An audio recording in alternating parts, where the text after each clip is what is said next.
We're going to be throwing off the overhook this week, okay? When we have an overhook, typically he's going to have an underhook here. That means under my armpit. Overhook means over his shoulder. We're going to be nice and tight, and our forearm's going to be high, okay? What I don't want to happen here is for him to get a body lock on me, okay? It's not the end of the world, but it definitely gives him a serious advantage if I let him do that, and I'm not, you know, the best overhook person in the world, okay? So our default grip right now is going to be just simple wrist control and or just monitoring here, okay? Now, the first drill is just going to be correcting our footwork, all right? So what I need for these attacks is for my toes to be facing the same way as his. That's going to be my proper angle for the weight lowering, okay? So this is the beginning of my off balance. I step between one, my other foot follows two, I turn my hips so our toes are facing the same. Okay, that's going to be our first drill. All right, so I overhook, I'm shoulder to shoulder, and I want to be hip to hip. That's a huge purpose of that very first step that I'm doing here. Hip to hip, step in, rotate, and now we're in a good position to start throwing. So from here, we're in the same position, okay? We make that step inside, our other foot comes in, we turn, okay? Now guys, another good telltale sign besides your toes and hips facing the same way is that when you turn, it should feel like your hip is stabbing your partner's hip. Like you're driving your hip into their stomach, okay? That'll tell you you're at the proper distance to throw, which is like, there's no space, right? Now, the off balance for our first throw, which is gonna be the Uchi Mata, okay? When a stance is nice and wide like this, is gonna be us curling our leg and lifting the inside hip here, okay? A reason why this is perhaps one of the most common throws, if not the most common, is we only need one half of his body to do this, okay? Now, we're gonna do this pretty precisely. I wanna hook my leg firstly above his knee. Okay, below the knee, I'll never get this leg off the ground, okay? Secondly, I wanna make sure I'm curling my heel and I'm aiming for his hip. I don't wanna go up the middle for a few reasons, okay? So here, curl. Now guys, another aspect here, I'm not just gonna curl and lift him with my leg, I'm lifting with this overhook too. I want his weight into the balls of his feet. So lifting here with my right arm, and then lifting with my right leg. Okay? 1, 2, turn, lift, lift. Okay, hold it for like 1 second to get a good feel for controlling the leg, and then you can just put your partner's leg back down. All right, so stepping in, getting that good angle with my hips, rotating here. Okay. Guys, I can hold on to the wrist in this scenario, especially in gi, if I have a sleeve grip or a tricep grip, for example. It'll be an easier thing to monitor his arm, okay? But a lot of times here, you will lose track of the arm, and in that process, you will post your hand to keep throwing. This is extremely common with Uchi Matas, okay? So here, now, we're following that same process. We already did the first 2 steps. Lift with the overhook, lift with the leg, post your hand, and then continue down. Now, first cue there. If you guys notice when I fell, I put my weight into my knee, okay? That's gonna prevent me from landing on him, you know, rib to rib contact, especially if you're bigger guys, it's not gonna feel too good, okay? The second thing is that detail actually gives you a lot of cues in terms of the practicality of this.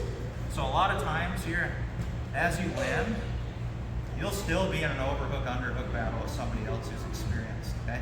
What I don't want to do in a scenario like this is go to a full side control with all this momentum. A full side control being like a crossface, right?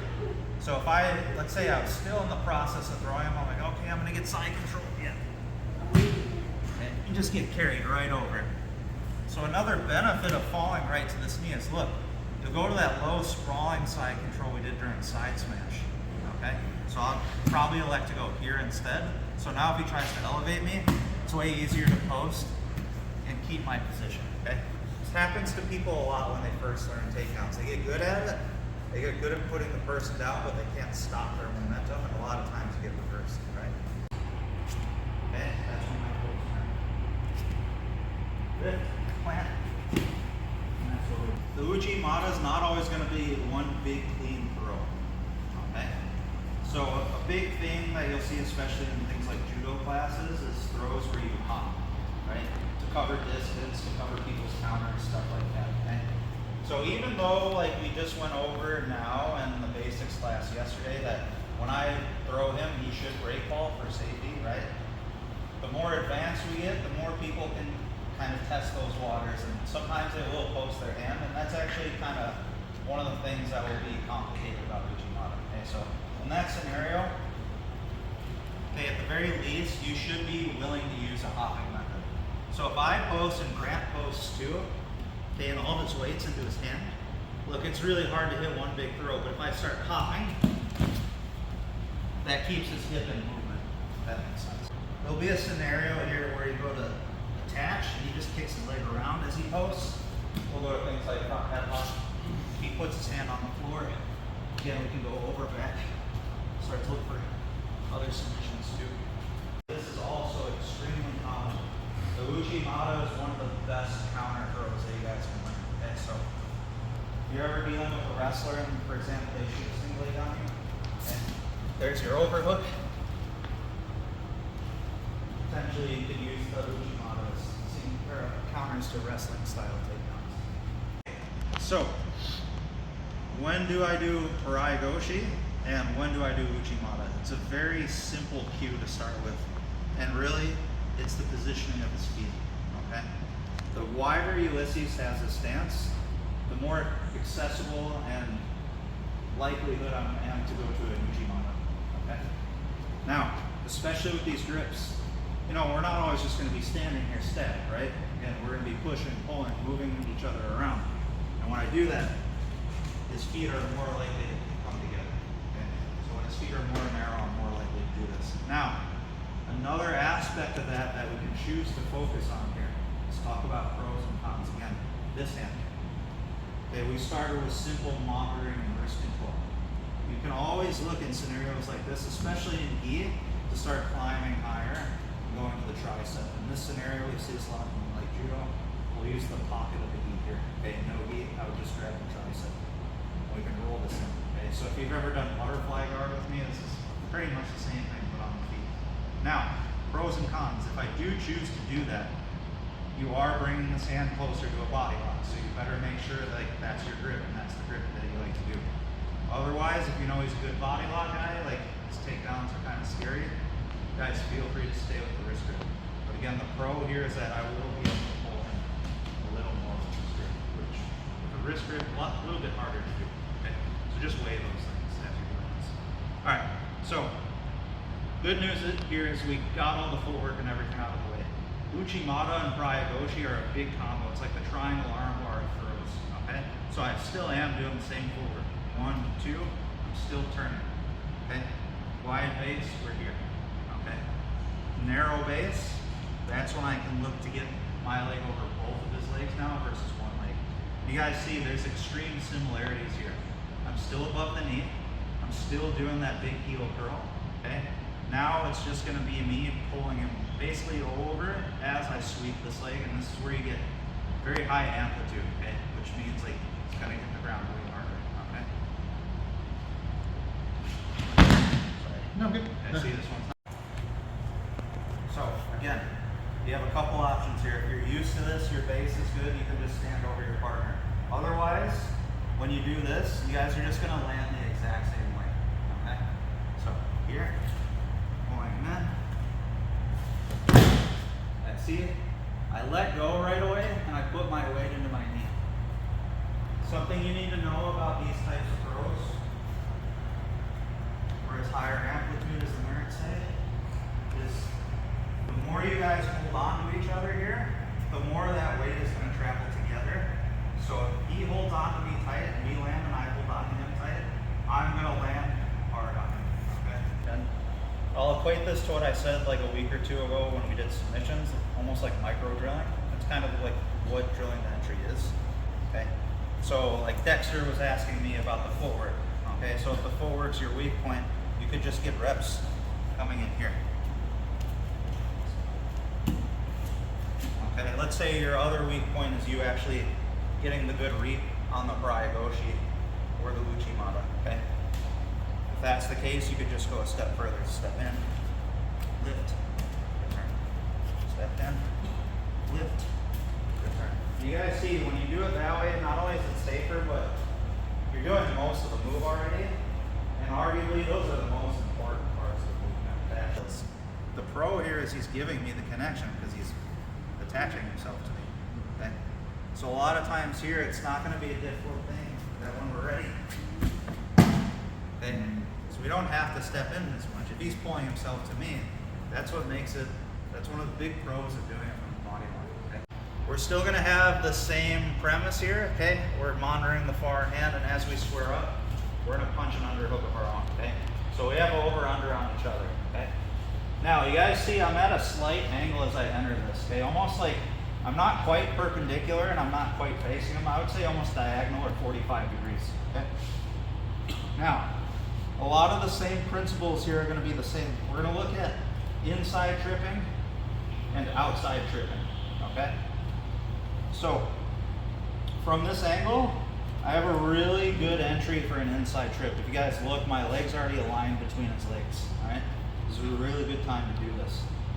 So a lot of the things here are the same. I'm still lifting, okay? I'm still taking those exaggerated steps in, okay? And I'm still doing a similar movement with my leg here. I'm gonna wrap calf to calf, and I'm gonna keep my heel curled, okay? Now to finish the takedown here, I'm continuing to lift, and this is gonna be another unpleasant one, guys. You're basically just gonna drive into your partner and fall. You guys see, as we fall, I kind of let go of that grip a little bit, so I'm not crashing on this one. Okay? So if you're the person doing the underhook, okay, I'm sure you guys have seen this. Again, names like John Jones and Orlando Sanchez come up. Okay, if he ever punches a shallow underhook here, this is actually dangerous. A lot of heavyweights here, they'll roll this elbow in, and they'll get a quick pop out of your elbow there. Okay, so make sure you're fully committed on that underhook. Okay. All right, so we're here. We start to square up. I get my underhook. I step in. I reap. Okay. I'm lifting and I'm bringing my chest forward. So we're looking at this idea that we're starting to face each other, right? That usually comes from that over-under connection. Okay. So from here, okay, I get the underhook, and a lot of times what's going to happen is that we're going to start to totally face each other and get chest to chest here. Okay. So the complication now is that when we fully get toe to toe here, this is the complete opposite of that Uchi Mata forward, okay? Now the good news is we still have a strong, easy option here, okay? So as we get here, okay, this is gonna typically what you see people do, all right? You're gonna see people that, both people are inexperienced here. Maybe they only did that warm-up drill we were talking about. They're both just gonna like stick their ass out and like kind of reach for stuff that's not there, maybe wait for the other guy to mess up, and then eventually disengage or just get called for stalling. All right. So what the entry we're gonna use is directly gonna try to solve that exact issue, okay? So when we get over under and we get chest to chest, I'm gonna look for a body lock over this arm, okay? A front body lock. Now, we don't wanna do that directly from here. Even if I can lock my hands, if Ulysses can just walk back, this is a very ineffective body lock. You see I'm like reaching now. And if I get too overzealous here, he will hit me with a hip throw, a knee tap, something bad, okay? So this is gonna be the key here once we get over under, all right? I'm gonna loosely open my overhook and underhook and frame on the lats, and I'm gonna look to change my level, okay? In the same way that my hips need to be lower than his hips to throw him, my shoulders need to be lower than his shoulders to body lock him effectively. Think about what we just did. We were taking him this way. That's what I need to get to. All right, so from here I'm framing, I'm squatting, and that's where I'm gonna connect my hands around the lower back and then walk this back up. So you guys see his posture now? He cannot throw me like this. It's impossible, all right? Now, from here, again, it's gonna be really hard to step in for any sort of inside trip here, okay? So on the side, his arm is blocked. Instead of going for an inside trip, this time we're gonna elect to go for an outside trip, okay? Same thing here. I need to be calf to calf trapping this, okay? I can't get into a situation where I'm doing this too loosely and I go to take him down and he just steps out and I have to repeat the process. And a lot of times from there, people's hips go wide, they break your grip and you gotta start all over, okay? So we're here, nice and low, roll this in, reap it, then again, fall to your knee. Now guys, you see as I fall, I kind of slide up. Two reasons why. I want to end up in a better position. Most of the time it's going to be a chest-to-chest half guard. Sometimes if you do this explosively enough, your knee will float over to mount, okay? The second reason is again that balance of practicality and safety. If Ulysses falls with his knee up, like feet posted, this has happened to me before, it's really, really unpleasant. And you stop low, you're going to land right there, and that's going to fucking hurt. Important. Okay, when I drop and lock my hands, that's what I'm doing. You guys probably can't see this one. This is the magic to like get them to do this a lot. Okay. Here, and really roll it like this. You want to feel their lower back just totally crumble there. Our overhook, we're starting to square up. I get my underhook, we're chest to chest now. Okay. So this is kind of the end of the line of this situation. Okay. Now from here, I want to win the leverage advantage. So I'm framing, dropping, head strip, rolling. You want to feel that bend in the lower spine. Okay. From here, I'm stepping in, calf to calf, release, all my weight into my knees. You see it wasn't too bad for my knee there. Make sense? If you ever stand with this guy, watch out for the arm drag or inside trip. Okay. It's literally the same thing, just a little more modified, sort of further distance. So here you can get the arm drag, and when I pull away, finish the takedown. Anybody ever lifts you up in closed guard and they really got you up off the ground and you can start to find these same grips? Okay, you can lock up here, return to your feet, and literally do the same thing.